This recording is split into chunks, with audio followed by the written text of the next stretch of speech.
Peace talk to Laiba Kanglon Pairabasu Oidrabasu Logi Wangmada Khutlai Pairaga Lambi Lamjao Da Chatpa Singamadi Lobu Khutlai Pairaga Warakwa Tembagi Thabak Chathariba Singi Khudak the Leptrabadi Kanglon Maselgi Marakta Irang Makhatana Tholokpa Choba Oitopa Lebana Action Loukhatlagani Horgani HAINA Manipuri Chiefness and BIREN CHEKSHIN THAMKHRE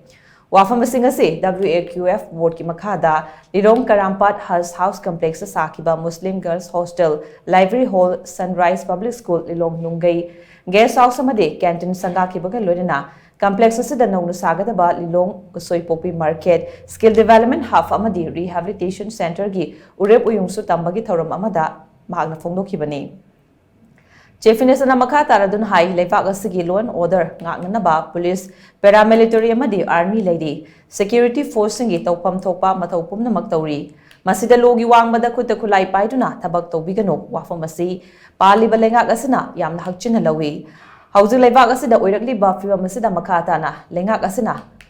Kangduna Laidoi Constitution Gi Makada Law and Order Implement Taunana Baladiba Agency Sing Natana Atopamui Amatana Permission Yaudana Khutlai Pairaga Lambi Da Chatpa Shell Kaiba Mi Faba Pujaiduna Warakwatemba Tobigano Aran Batauba Mui Sing Adu Faduna Waraganaba Police Amasung Court Lady Isagi Thong Natana Migi Tabakta Cook Tingzin Bigano Police Ki Mahut Selaga Tabak Taunana Bahona Birakano Mayai Kaba Chinjak Sizinaba Gari Huranba Sel Kaibusing Farabasu Police Sinabiu Nong Manini Aseda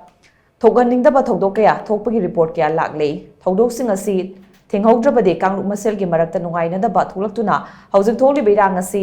Sangta Kiduna Mike Yamada Chatkibayaba Yakiba Lady Maramasana Mayamna Kutta Lo Paibigano Karigumba Lobu Khutlai Pairaga Thengnirabadi Lengagasana Tumina Yengduna Leiroi Haina Magna Fongdoki Ngasigi Thoramadu Dalilong AFCG MLA Sueriba WAQF Ki Board Chairperson Abdul Nasir PhD CAFN PD Minister El Susindro Works Minister Govindas Kontozam Veterinary and Transport Minister Kasim Bashum Hilly Area Committee Chairman Dipu Gangmay Amadi MLA Kayana Thoramaduda Sarvyaki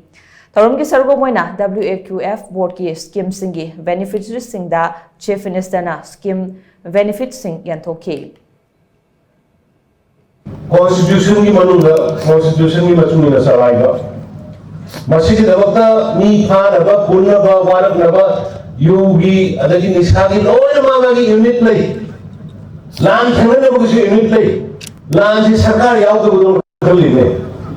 Sea River MR IRB Commando Assam Rifles Army Sindro Kamu the Tum Sea Bro Come Nine the Novi Captain and Sea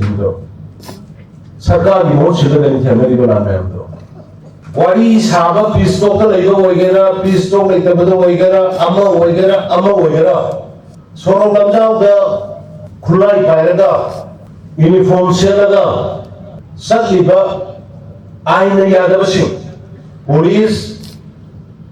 Constitution Piriba Constitution Hapiba Forcing Metaba Madu Masidagi Lepio Natragadi Bomengi Akanba Action